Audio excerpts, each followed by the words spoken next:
Selamat berjumpa kembali adik-adik sekalian di mana saja berada.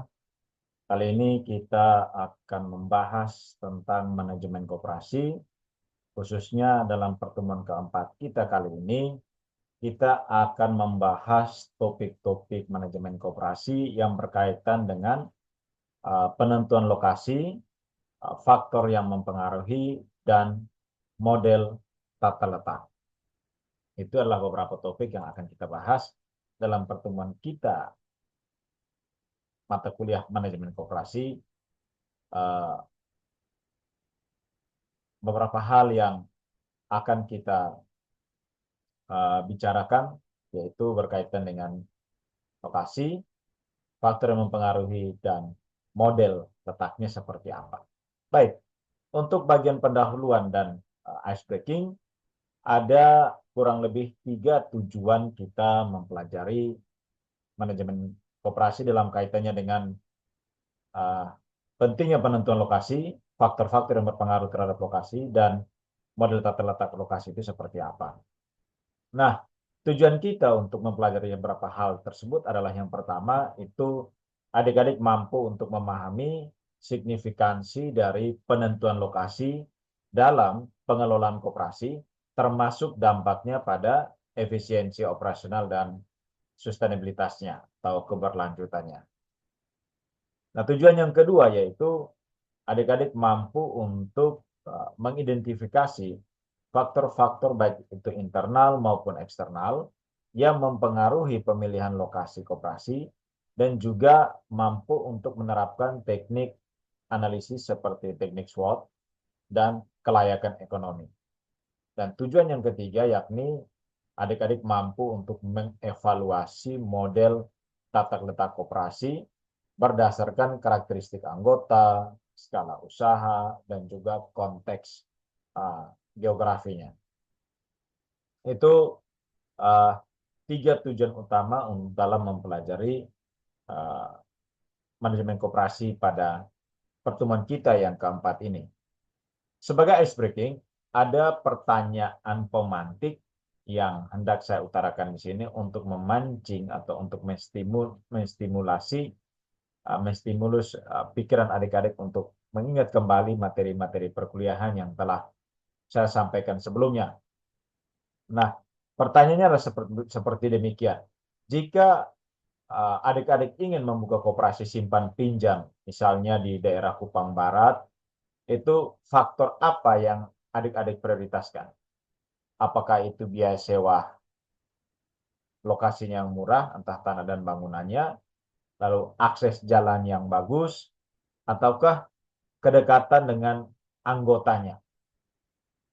Nah, dengan beberapa pertimbangan alasan pemilihan lokasi ini, mungkin adik-adik bisa memilih, oh saya prioritasnya biaya sewa yang murah, karena kita butuh tempat yang murah untuk menjalankan suatu usaha.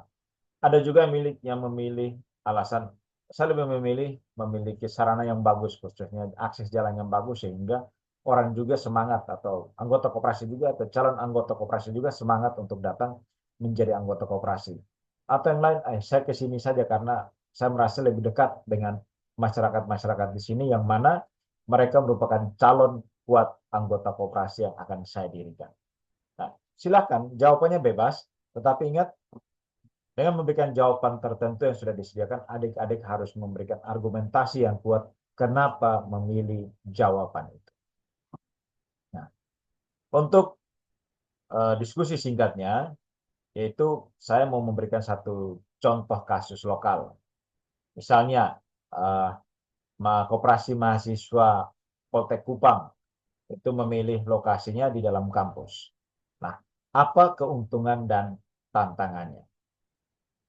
Itu sekedar ice breaking bagi adik-adik untuk berpikir sejenak, supaya pikiran itu dia bekerja untuk mencari alasan kenapa dan di mana. Lalu mengapa memilih alasan ini.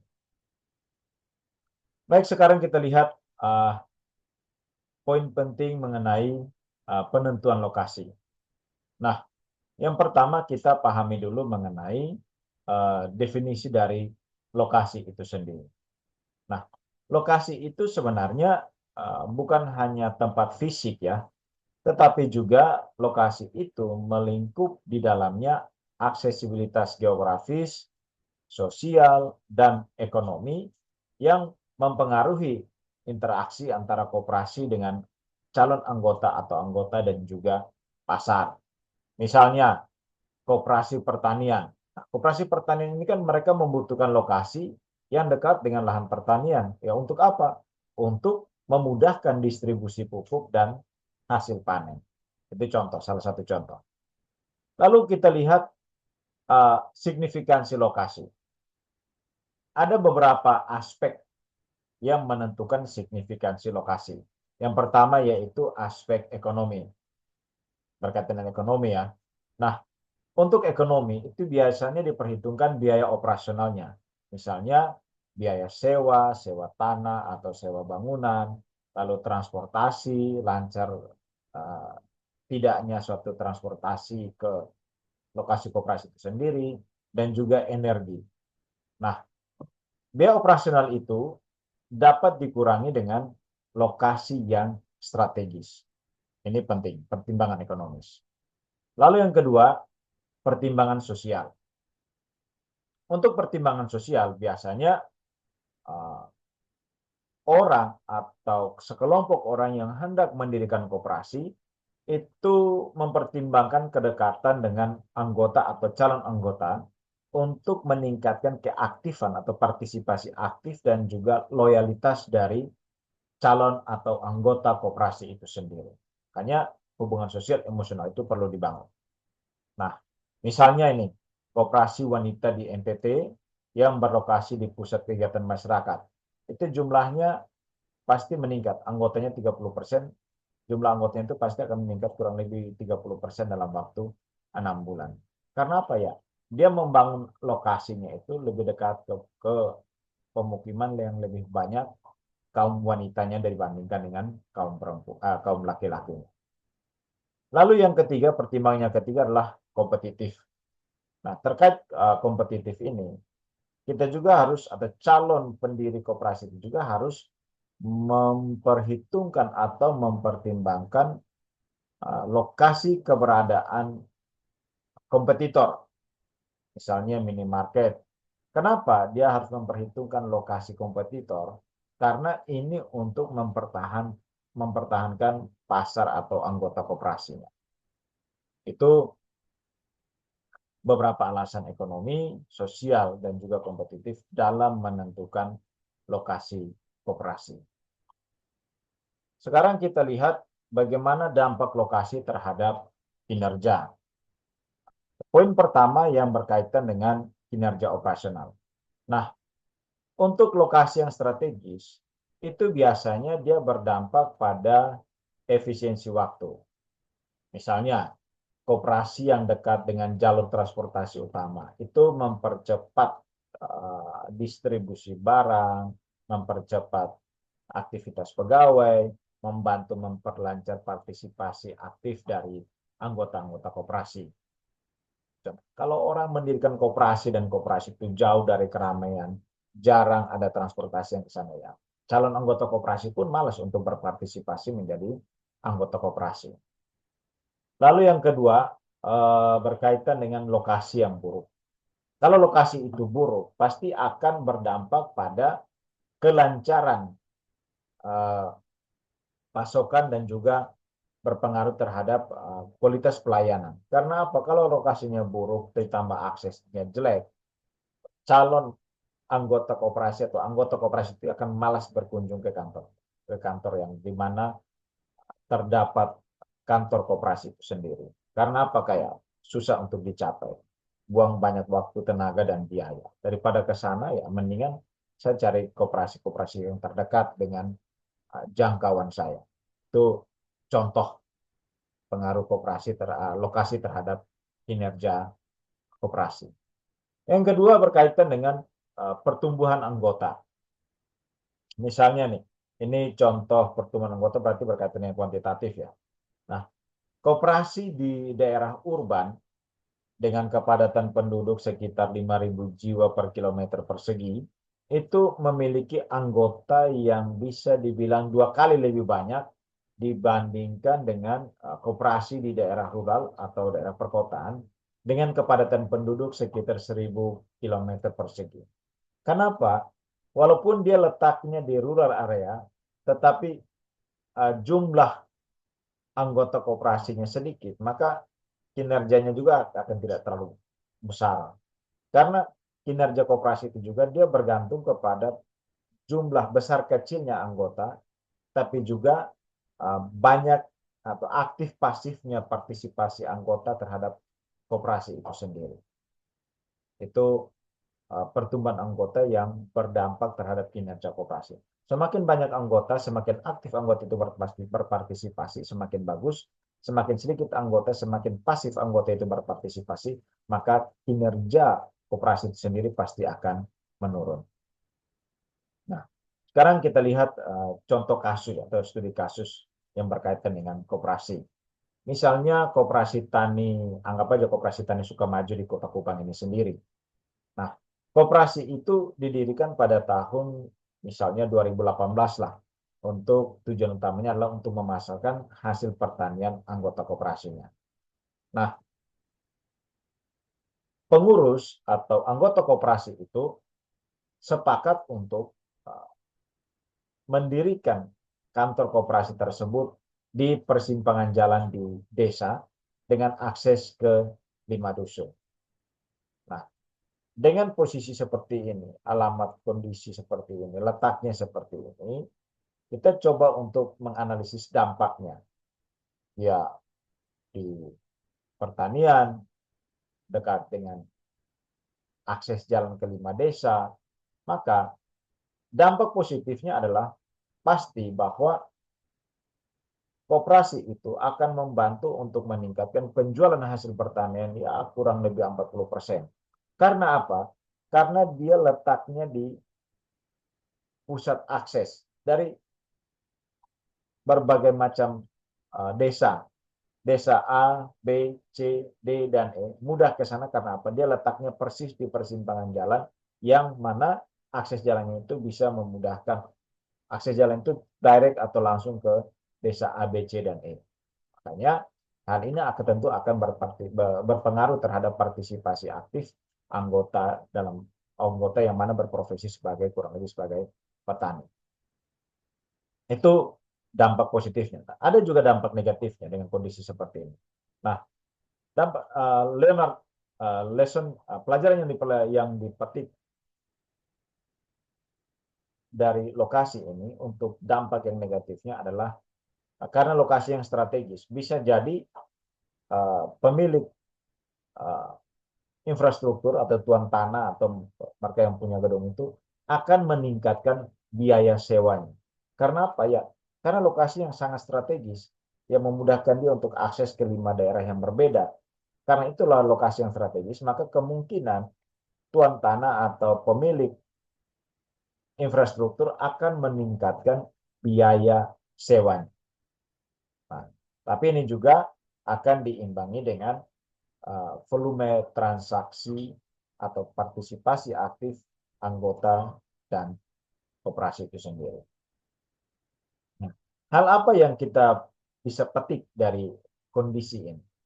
Nah, yang bisa kita petik dari kondisi yang baru saja digambarkan tadi adalah bahwa biasanya biaya yang tinggi itu dapat diimbangi dengan aksesibilitas dan juga keuntungan yang didapat dari aktivitas koperasi itu sendiri. Sehingga dengan memperoleh keuntungan yang ada, koperasi mampu untuk melakukan pembayaran terhadap biaya sewa di lokasi yang strategis. Nah, sekarang berikutnya kita lihat faktor-faktor yang mempengaruhi lokasi. Jadi pada prinsipnya ada dua, yaitu faktor internal dan faktor eksternal. Nah, sekarang kita lihat faktor internal yang mempengaruhi lokasi. Karena memang pada kesempatan ini kita berbicara khusus tentang lokasi itu sendiri. Yang pertama itu mengenai kapasitas organisasi. Nah, kapasitas organisasi itu dia ada 3, yaitu sumber daya manusia, modal, dan juga teknologi. Nah, khusus untuk sumber daya manusia, itu koperasi yang sumber daya manusianya terbatas, cenderung untuk memilih lokasi yang terpusat untuk memudahkan pengawasan. Biasanya kalau angkotnya sedikit ya, satu tempat saja supaya memudahkan pengawasan. Karena memang struktur koperasi itu sendiri kan ada pengurus, ada pengawasnya. Kalau sedikit orang ini disebar ke banyak tempat, nanti akan merepotkan pengawasan. Daripada merepotkan pengawasan, yang mana nanti berdampak terhadap biaya operasional, mendingan mereka ditempatkan di satu tempat, sehingga memudahkan pengawasan. Itu yang berkaitan dengan sumber daya manusia. Contohnya seperti apa? Nah, contohnya misalnya, ketuanya satu orang, kemudian wakil ketuanya satu, kepala divisinya mungkin satu orang, pegawainya mungkin 2-3 orang, ya sudah tempatkan aja di satu gedung supaya para pengawas memudahkan para pengawas untuk mengawasi kerjanya para pengurus koperasi tersebut. Itu contoh. Yang kedua, modal. Nah, untuk modal misalnya koperasi dengan modal 50 juta itu biasanya mereka memilih lokasi sewa yang misalnya kurang lebih 5 juta per bulan di pinggiran kota, daripada mereka menghabiskan 15 juta per bulan atau per tahun, per bulan misalnya, di pusat kota. Kenapa? Ya, kembali lagi ke kemampuan koperasi itu untuk melakukan pembayaran terhadap tempat sewa usaha. Kalau kita punya duit sedikit, koperasi punya duit sedikit, ya mending dia memilih lokasi yang murah, walaupun di pinggiran kota. Tidak masalah. Karena apa? Karena sesuai dengan budget yang mereka miliki. Lalu yang berikut yaitu mengenai teknologi. Ini masih tentang faktor internal ya yang mempengaruhi lokasi. Nah, koperasi yang biasanya berbasis digital atau sekarang itu orang biasa bilang koperasi, elektronik koperasi atau digital koperasi, itu biasanya mereka tidak terlalu pusing peduli terhadap lokasi. Walaupun ada pertimbangan mengenai penentuan lokasi, tetapi tidak 100% melulu kepada koperasi. Karena apa? Karena layanan mereka itu sudah berbasis digital. Sehingga orang dari mana saja, bertempat tinggal di alamat mana saja, dapat melakukan akses ke koperasi hanya dengan berbekal pulsa internet. Kalau punya paket data tidak perlu datang ke kantor, cukup aja kita berkomunikasi atau bertransaksi melalui digital koperasi atau koperasi digital. Jadi di sini teknologi itu dia juga berpengaruh terhadap penentuan lokasi koperasi. Kalau semakin canggih, semakin maju teknologinya, biasanya para pengurus tidak begitu lagi mempertimbangkan lokasi di pusat keramaian atau tidak. Mereka justru cenderung memilih tempat-tempat yang lokasi-lokasi yang murah, sehingga itu akan berdampak terhadap pencapaian kinerja koperasi itu sendiri.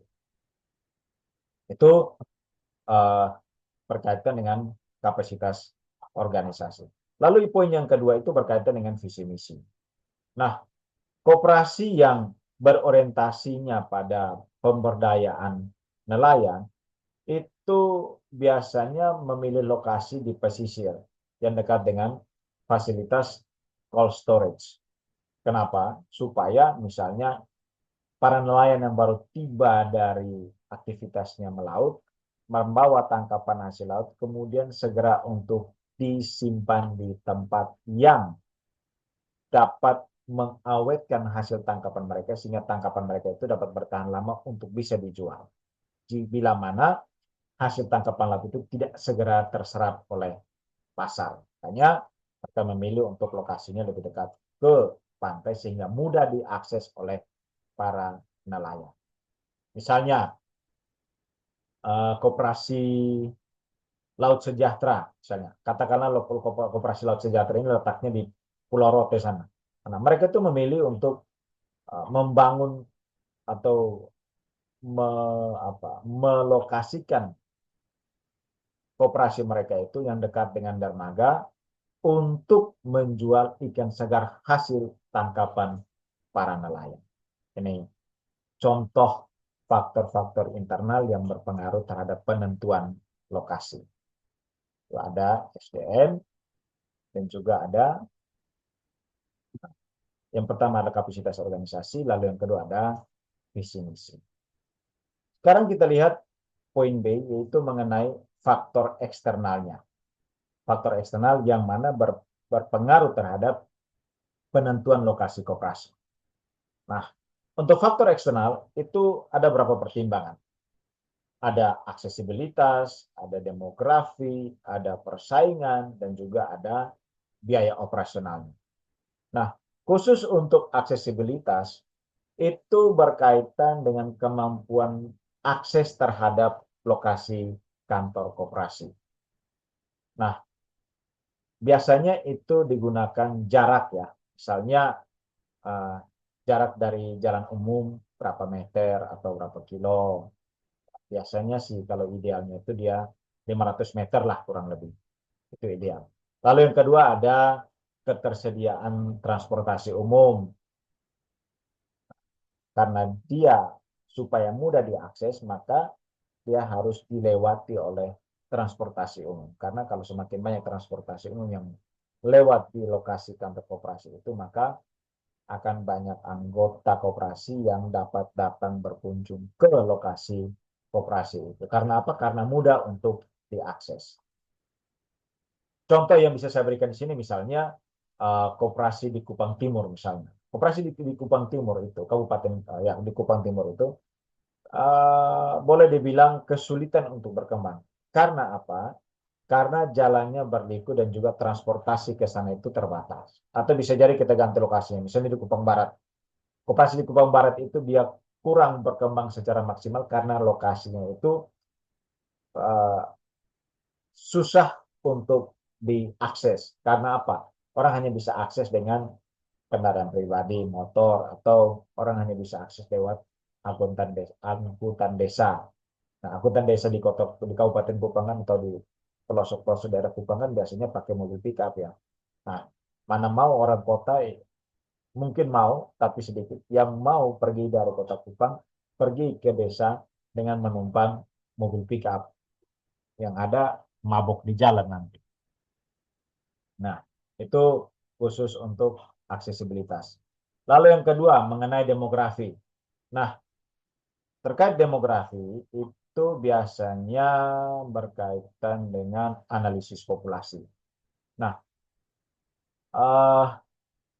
penduduk usia produktif itu biasanya berusia 18 sampai 40-50-an tahun.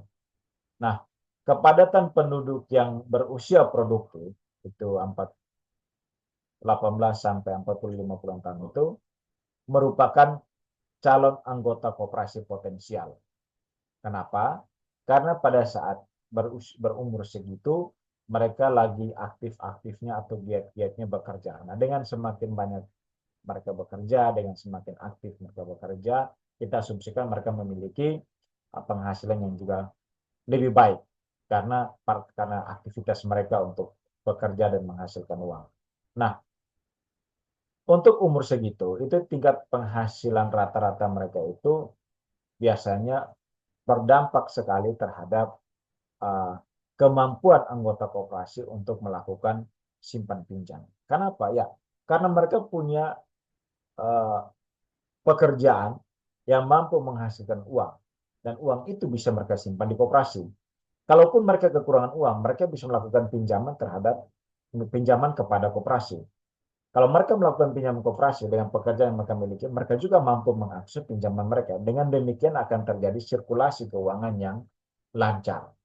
Tentu untuk melakukan pinjaman kan koperasi punya standar evaluasi tersendiri untuk mencairkan pinjaman kepada anggotanya koperasi dengan besaran tertentu. Itu yang dinamakan dengan pengaruh faktor demografi terhadap penentuan lokasi koperasi dari segi eksternal.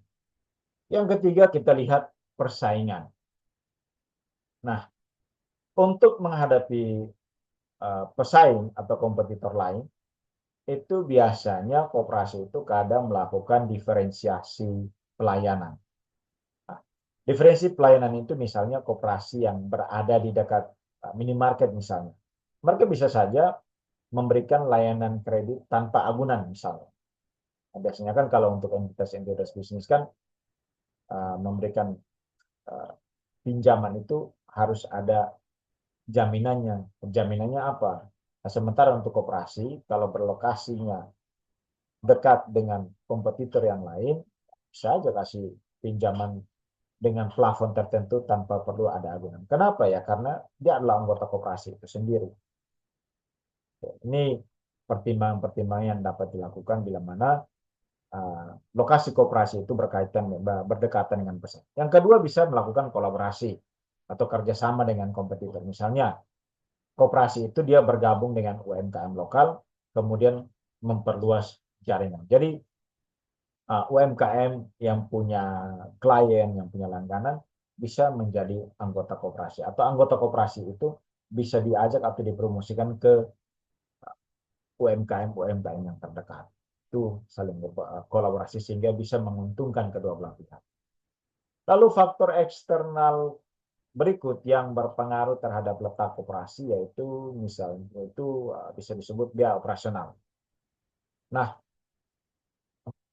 untuk biaya operasional itu biasanya pengurus koperasi itu atau anggota koperasi itu akan diajak untuk berpikir bersama terkait biaya sewa gedung, biaya aktivitas harian pengurus koperasi itu sendiri. Misalnya biaya sewa itu bisa ditaksasi sekitar 20-30% dari total biaya operasional. Lalu ada biaya listrik dan air dan juga internet. Bisa saja diberikan anggaran sekitar 10-15%. Nah, contoh untuk biaya operasional itu misalnya pendapatan koperasi itu dia 100 juta per bulan. Maka bisa ditoleransi bila mana biaya sewa itu maksimal 20-30 juta per bulan untuk tetap menjaga profitabilitasnya. Kalau 20-30 juta per bulan kan keuntungan yang diperoleh koperasi itu kan masih sekitar 70-80 juta. Itu bisa di cover dengan pendapatan sekian. Nah, terkait dengan faktor yang berpengaruh lokasi, untuk poin yang berikutnya itu adalah mengenai analisis. Nah, jadi tidak serta-merta anggota koperasi bersama pengurus bersepakat, oh kita ke sini saja karena mudah dijangkau. Kita ke sini saja karena lebih dekat dengan domisili anggota koperasi. Kita ke sini saja karena biayanya lebih murah. Ini hal yang menarik untuk menentukan pemilihan lokasi koperasi. Tetapi jangan lupa ada satu analisis namanya analisis SWOT untuk menentukan lokasi koperasi itu sendiri. Nah, analisis SWOT itu apa ya? Kita semua pasti sudah tahu. SWOT itu adalah strength, weakness, opportunity, and threat.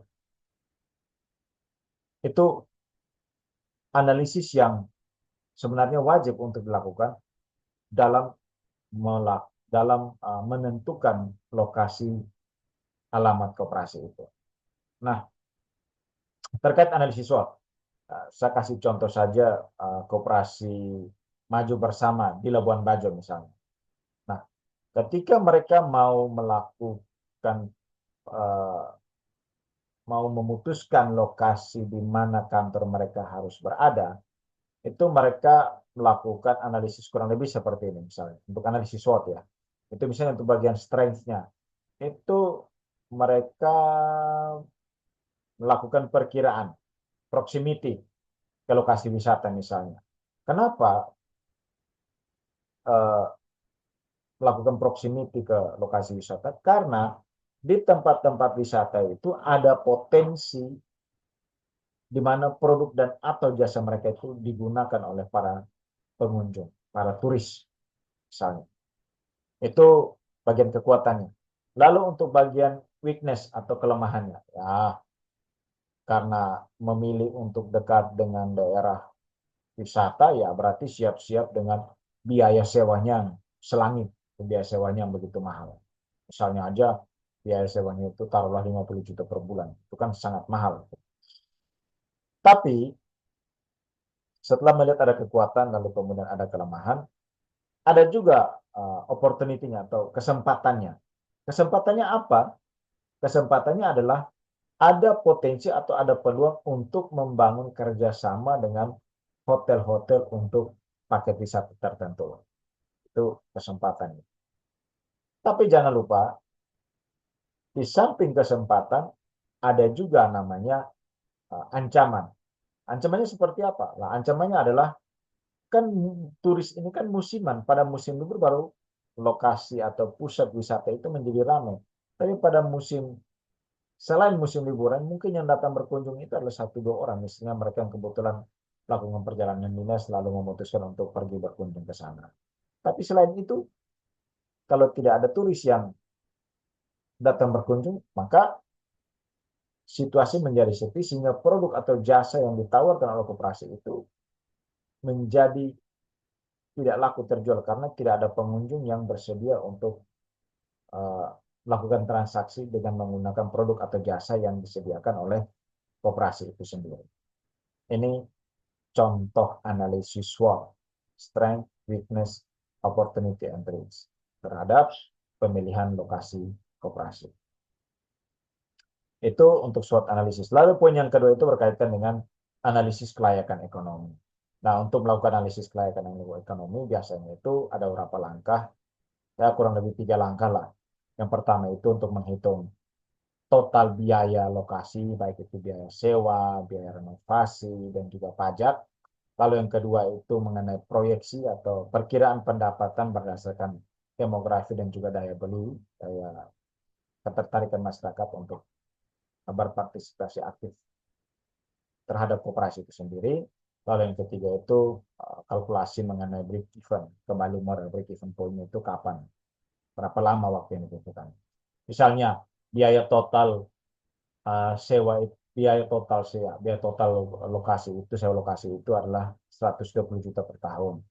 Maka pendapatan rata-rata adalah 15 juta per bulan, sehingga break even-nya itu dapat tercapai selama 8 bulan. Nah, kalau break even itu dapat tercapai selama 8 bulan, maka 1 tahun yang mana terdiri atas 12 bulan itu tersisa 4 bulan, 4 bulan itu adalah keuntungan. Jadi dari bulan pertama sampai bulan 8 itu hasil keuntungan itu perlu dikumpulkan kembali untuk mengcover kembali biaya sewa yang telah dikeluarkan sebanyak 120 juta per bulan. Sehingga setelah mencapai 8 bulan selebihnya, kalau pendapatan koperasi itu tetap, maka tersisa 4 bulan itu dia akan tetap mengalami keuntungan. Ini kurang lebih analisis kelayakan ekonomi. Nah, terkait model berikutnya adalah terkait model tata letak koperasi. Nah, untuk tata letak itu sendiri sebenarnya merupakan pengaturan fisik ya, baik itu rak barang, meja layanan, gudang penyimpanan. Untuk apa itu semua? Itu semua untuk memaksimalkan efisiensi dan juga kenyamanan. Itu terkait dengan tata letak. Nah, tujuannya apa? Nah, tujuan dari tata letak koperasi itu adalah yang pertama untuk efisiensi operasional. Nah, efisiensi operasional ini maksudnya untuk meminimalkan waktu perpindahan barang dan juga anggota. Lalu yang kedua, pengalaman anggota. Nah, tata letak yang nyaman juga itu dapat meningkatkan durasi kunjungan. Orang kalau pergi berkunjung ke suatu kantor atau suatu lokasi usaha, kemudian di sana dia merasa nyaman, ya pasti dia akan betah dan stay longer atau tinggal lebih lama. Tapi kalau tempatnya tidak nyaman, bising, hiruk pikuk, orang pasti akan pengen cepat pulang. Ya, karena orang lebih menyukai kenyamanan, keamanan dan kenyamanan daripada hiruk pikuk. Lalu yang terakhir itu adalah keamanan. Nah, keamanan ini misalnya penempatan mesin kasir yang jauh dari pintu masuk. Itu kan supaya mengantisipasi bila mana ada pencurian, Kan ketika misalnya pencuri itu masuk kan dia harus akses jauh ke kasir atau berangkas. Itu pentingnya pengaturan tata letak di bagian dalam koperasi itu sendiri. Kalau tata letak umum itu terdiri atas model sentral, model cabang, dan juga model hybrid. Itu untuk tata letak umum. Nah, sekarang kita lihat yang paling pertama itu loh, tata letak dengan model sentral atau centralized layout. Nah, ciri dari centralized layout itu adalah bahwa semua bentuk pelayanan baik simpan pinjam, toko, administrasi, itu dia terkonsentrasi di satu gedung saja. Centralized, center, terpusat. Nah, keunggulan dari model sentral ini yaitu ada beberapa ya. Yaitu yang pertama itu kontrol keuangan dan juga stok menjadi lebih mudah. Contoh nih, misalnya Koperasi Karyawan PT PLN Kupang. Selain keuntungan, keunggulan, ada juga kelemahan atau keterbatasan. Keterbatasannya apa kalau dari model centralized? Keterbatasannya adalah anggota di daerah jauh itu kesulitan untuk mengakses. Centralized tadi saya sudah sempatkan di penjelasan sebelumnya. Kalau dia tersentral bagus, memudahkan pengawasan, pengontrolan, tetapi pada satu sisi dia menyulitkan anggota koperasi yang berada jauh atau berada yang bersebaran di berbagai tempat. Dia tidak bisa akses ke tempatnya dia karena tidak ada, dia harus datang ke pusatnya. Karena hanya ada di situ satu-satunya kantor. Itu model centralized. Yang kedua model cabang atau model decentralized layout. Untuk model decentralized layout itu cirinya adalah koperasi itu memiliki cabang di beberapa lokasi, tapi layanannya terbatas. Kenapa ya? Karena semua sebenarnya kalau layanan yang paling maksimal itu yang paling lengkap itu kan di kantor pusat, di sentral layanan. Tapi kalau sudah ke cabang-cabang ya mereka melayani semampu kemampuan kantor atau kantor cabang pegawai dalam melakukan pelayanan kepada anggota koperasi itu sendiri. Nah, decentralized layout ini juga dia punya keunggulan dan juga keterbatasan. Keunggulannya apa? Keunggulan itu bahwa karena dia letaknya di cabang, jangkauan koperasi itu menjadi lebih luas. Dan juga dia menjadi lebih dekat dengan anggota koperasi itu sendiri. Dan kemudian pelayanan itu bisa juga kedekatan itu juga bisa meningkatkan keakraban atau meningkatkan hubungan emosional antara para pengurus dengan anggota koperasi. Misalnya Koperasi Bina Usaha di NTT itu punya 7 cabang, yaitu di kecamatan yang lumayan ramai maupun di kecamatan yang terpencil sekalipun. Nah,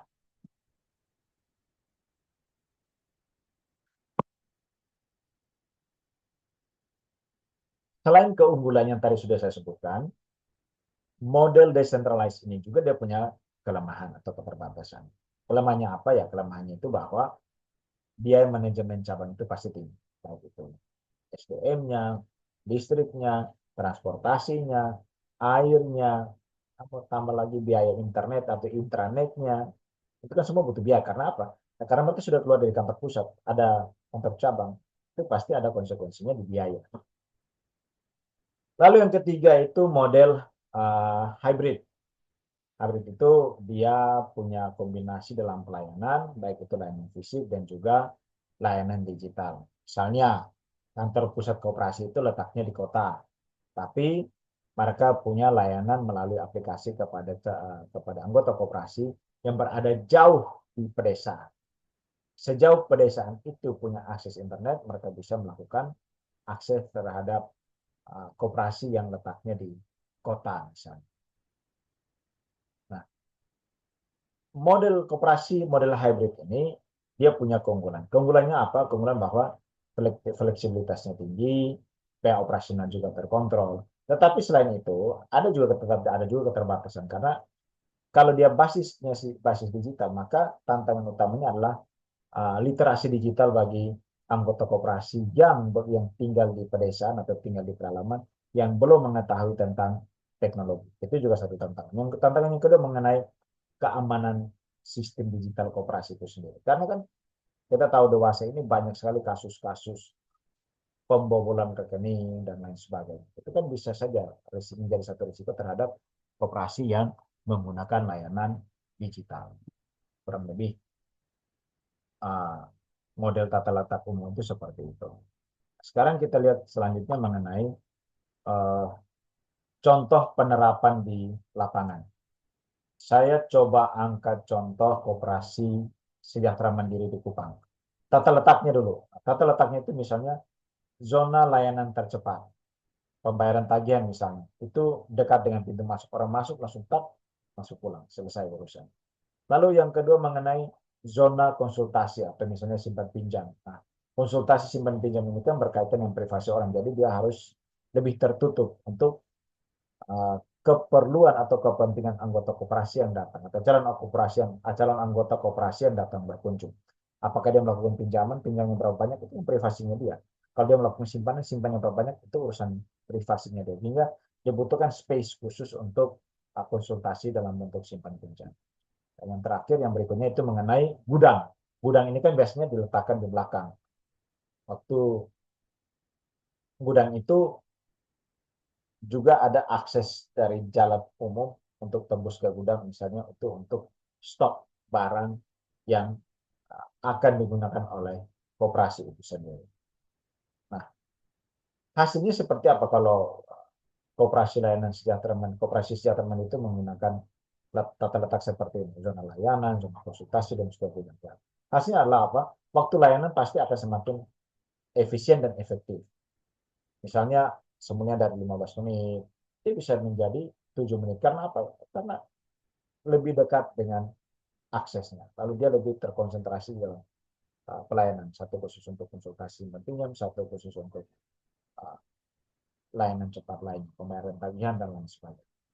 Itu penjelasan kita hari ini mengenai faktor-faktor yang berpengaruh terhadap tata letak koperasi, baik eksternal maupun internal. Nah, untuk adik-adik yang perlu adik-adik lakukan setelah mengikuti perkuliahan kita pada kesempatan ini, yaitu melakukan diskusi kelompok. Nah, untuk diskusi kelompok saya berikan satu kasus. Ya. Misalnya kasus koperasi hidup baru misalnya. Taruhlah koperasi hidup baru ini ada di SOE, ada di TTS. Nah, koperasi itu mau buka cabang baru nih. Nah, mereka punya anggaran misalnya itu 70 juta untuk sewa dan juga renovasi gedung. Target anggota mereka itu 500 petani kopi di 3 daerah terpencil. Namun, di sana sudah ada kompetitor. Kompetitornya apa? Kompetitornya itu adalah 2 toko kelontong yang menyediakan kredit. Itu contoh kasus yang harus adik-adik bahas. Kira-kira seperti apa penentuan lokasi? Apakah centralized, decentralized, atau hybrid? Apakah memilih yang mudah akses, lebih dekat dengan masyarakat, ataukah murah dari segi biaya sewa tempat? Silakan didiskusikan. Lalu berikutnya, adik-adik juga dalam bentuk kelompok silakan diskusikan terkait 3 faktor prioritas untuk pemilihan lokasi. Lalu kemudian rekomendasikan juga model tata letaknya yang tadi sudah saya jelaskan. Lalu kemudian presentasikan analisis SWOT untuk opsi pemilihan lokasi koperasi. Untuk lebih detail, silakan pelajari materi kuliah yang sudah saya kirimkan kepada ketua kelas Anda. Sekian pertemuan kita pada hari ini, pada kesempatan ini. Sampai jumpa lagi di pertemuan manajemen koperasi selanjutnya. Sekian dan